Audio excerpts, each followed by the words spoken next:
అందరికీ నమస్కారం.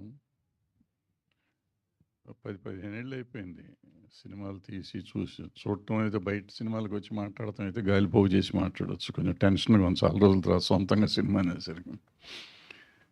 అసలు సినిమా అంటేనే నాకు భయమేసే రోజుల్లో కిషోర్ నాయుడు గారు వచ్చి సినిమా చేద్దాం అంటాడు. ఎందుకంటే సార్ ఉన్నాయి పోతాయి మనకెందుకండి అని.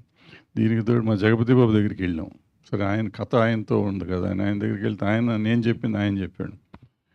హీరో ఆయన, ప్రొడ్యూసర్ నేను, డబ్బులు ఆయనకి, అందరం ఇదే అంటే ఆయనకి నమ్మకం మీ కథ అద్భుతంగా ఉందండి, మీరంతా చేస్తే బాగుంటుంది అన్నారు. సరే అక్కడి నుంచి ప్రయాణం స్టార్ట్ అయింది. స్టార్ట్ అయ్యి మొదలుపెట్టిన తర్వాత ఇది ఎలా జరుగుతుందో నాకు అర్థం కాలేదు, ఏమవుతుందో తెలియదు. జగపతి బాబు, లయ, రితిక ఈ సినిమా ఎలా చేసిన నాకు నమ్మకం నిజంగా చెప్పాలంటే ఇండస్ట్రీలో చాలామంది నన్ను అడుగుతూ ఉంటారు, అప్పటికి ఇప్పటికి తేడా ఏంటండి అని. అసలు ఇప్పుడు ఏదో ఉంది, అసలు మనం ఏమి చేయలేము, వెళుతూ ఉండలేము, అసలు మనుగడ లేదేమో మనకి. ఐ మీన్ నేను ఇమడలేనేమో ఈ టైంలో అనుకున్న టైంలో ఈ సినిమా చేశాం. నాకు అర్థమైంది ఏంటంటే ఆ రోజు ఎంత ఉండేదో ఈరోజు అలాగే ఉంది. ఇందాక నాయుడు గారు చెప్పినట్టు ఈ ఆర్టిస్టులు కానీ టెక్నీషియన్లు కానీ ఆ షూటింగ్ అంతా టైటిల్ ఎందుకు పెట్టాం వదల తెలియదు, కానీ వీళ్ళు వదల్లా. ఆ షూటింగ్ని పొద్దున 7ంటికి మొదలెడితే అయ్యేదాకా వీళ్ళు ఎక్కడ ఎవరు కదిలేవారు కాదు. ఎంత చేసామంటే 24 అవర్స్ పని చేయటం తప్ప ఇంకేం తెలియదు. సో ఈ టైప్లో ఇంకా పని చేస్తున్నారు ఈ రోజుల్లో కూడా. నేను అప్పుడప్పుడు టీవీల ముందు చెప్తుంటే పని చేయట్లేదు ఈ మధ్య అంతా, వీళ్ళు గాలివాళ్ళు అయిపోయారని చెప్తూ ఉంటాను. అలా కాకుండా సిన్సియర్గా నా యూనిట్లు ప్రతి వాళ్ళు పని చేశారు. ఆ పనికి రిజల్ట్ ఇవాళ మీరు గ్లింప్సే చూశారు, మొత్తం చూసి మిమ్మల్ని ఆశీర్వదిస్తారు అనుకుంటున్నాను.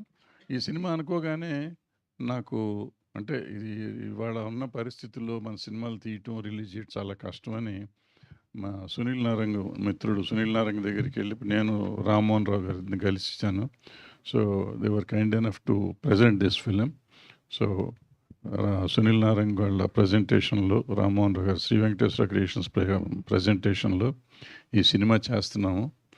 అండ్ నేను ఎన్ని చెప్పినా చాలదు, ఇద్దరు నాయుళ్ళు నా జీవితాన్ని ఒక రకంగా ఒక ముందు ధైర్యం తెప్పించిన వాళ్ళు, Kishore Naidu, చోటకే Naidu.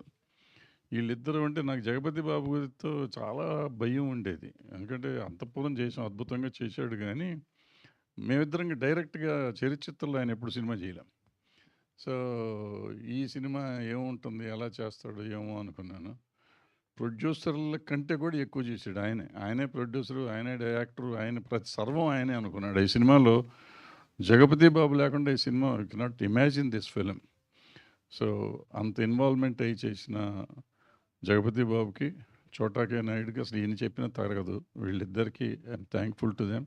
Thank you very much. Thank you sir, thank you very much. నాకు ఈ 50 ఏళ్ళ నుంచి, నాకు ఈ సంవత్సరంతో నేను 50 ఏళ్ళు అయిపోతుంది ఇండస్ట్రీలోకి వచ్చి. సో ఈ 50 ఏళ్ళలో ఇండస్ట్రీకి నా మీడియా ఆ రోజు నుంచి ఈ రోజు వరకు మీడియా నాకు ఎప్పుడూ సపోర్ట్ చేస్తూ ఉంది. నీ సినిమాలు తీసినా హిట్ తీయపోయినా నేనున్నానంటేనే ఒక ఇదిగా ఉండేది. సో నన్ను ఇంతకాలం ఇంకా ఒక దీనిగా నిలబెట్టిన మీడియాకి నా కృతజ్ఞత తెలియజేస్తూ, చాలా కాలం తర్వాత ఈ సినిమా తీస్తున్నాను కాబట్టి ప్రేక్షకులు కానీ మీడియా కానీ నాకు సపోర్ట్ చేస్తారని ఆశిస్తూ సెలవు తీసుకున్నాను. Thank you. Super sir, thank you very much. And డెఫినెట్గా ఈ వదలా సినిమా నుంచి మీరు ప్రొడ్యూస్ చేయడం వదలకుండా మళ్ళీ సినిమాలు చేస్తూ మా ముందుకు వచ్చేంత సక్సెస్ అవ్వాలి అని మనస్ఫూర్తిగా కోరుకుంటూ ఇద్దరు ప్రొడ్యూసర్స్కి కూడా ఆల్ ది వెరీ బెస్ట్ చెప్పేస్తున్నాం sir. Thank you so much. And